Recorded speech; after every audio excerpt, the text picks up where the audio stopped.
This morning, an emergency assistance center for victims of violence is opening on the west side. Chicago's recovering from a traumatic 4th of July weekend where more than 100 people were shot and 19 people were killed. Joining me this morning is Vaughn Brand, the executive director of the Metropolitan Peace Initiatives. Your group helps people heal from this kind of trauma and looks at long-term ways to reduce violence and gang activity. Thanks so much for your time this morning. Appreciate you having me. Now, Mayor Johnson says he's working on getting more federal funding to address some of the root causes of violence. What do you think about that plan? Well, I think that we need a triage because there's just a lot going on right now. Federal funding takes a while, but I mean, he's right to want to address root causes because when you have a 74-year-old woman get shot, that's tough. I don't know that there's a lot of interventions for that type of incident. In Chicago Police, they said that they're going to be opening up an emergency assistance center today at the Fosco Park to help some of the people and the families that are all impacted by this violence. How do you think that this will help, and is it enough? Well, it's not enough only because, the volume is so great, but it's a start. We have to start somewhere.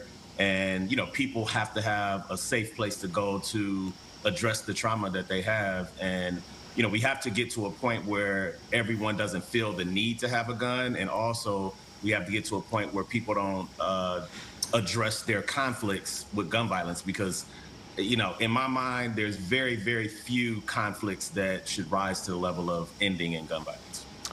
And obviously more help is needed. For our viewers who aren't familiar, give us an idea, what does your group do to kind of help some of these families that are caught in these very traumatic situations? So Metropolitan Peace Initiatives, we convene what is called Communities Partnering for Peace, which is a coalition of local organizations that provide a combination of street outreach, case management services, and life coaching. They have a place-based strategy called Light in the Night, where they have events in the local neighborhoods that are hardest hit by gun violence. They have victim advocates that come to the assistance of victims of violence, and we have what we call a Metropolitan Peace Academy, where we train all of the outreach workers, case managers, and victim advocates across the city so that there's a standard of practice. Our outreach workers are guys and gals that come from the local communities hardest hit by gun violence. They typically have some relationship or history with the street organizations that are involved in group-on-group violence.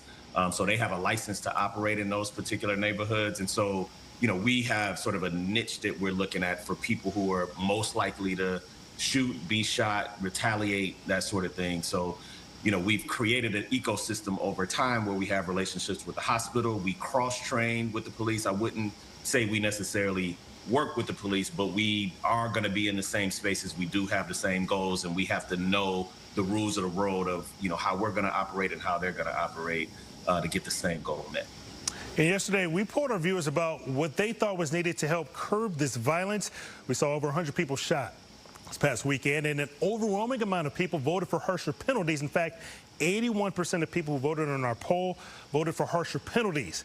Vaughn, do you think this is possible, and do you view this as a solution?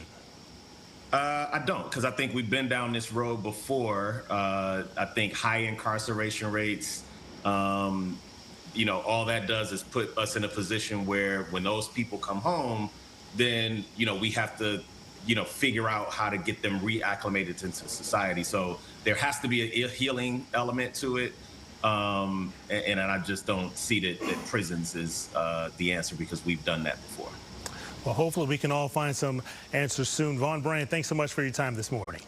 Thanks again for having me.